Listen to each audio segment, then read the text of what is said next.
LNG, 89 ESG. The next issue we have either a Spanish flag or flag of convenience. Is in the Spanish flag the working permits for non-Europeans.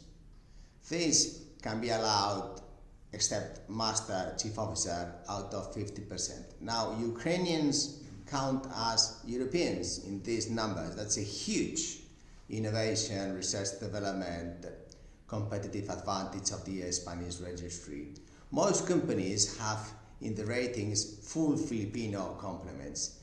The disadvantage of the working permit is that you have to pay Social Security, which it has a grant of 2.6% only on employer's contribution, which is really a very low tax that has to be paid, which Filipinos are not going to use at all.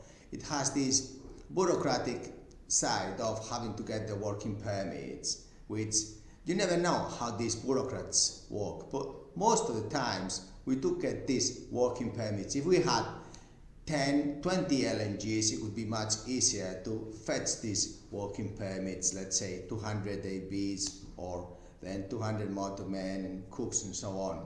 By having this, except captain and chief officer, 50% is much feasible, much easier to get it done.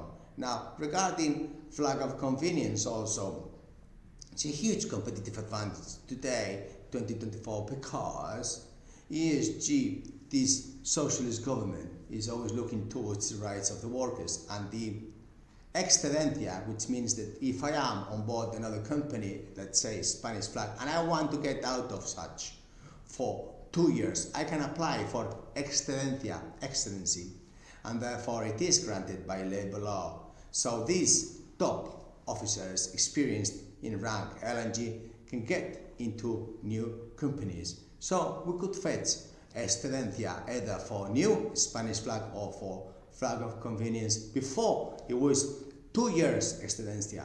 Now this socialist government is provided 5 years excedencia, which is great, so that we can get the best talent stay put in new positions for your LNGs, dear ship owner. Isn't this great news? Thank you. Bye.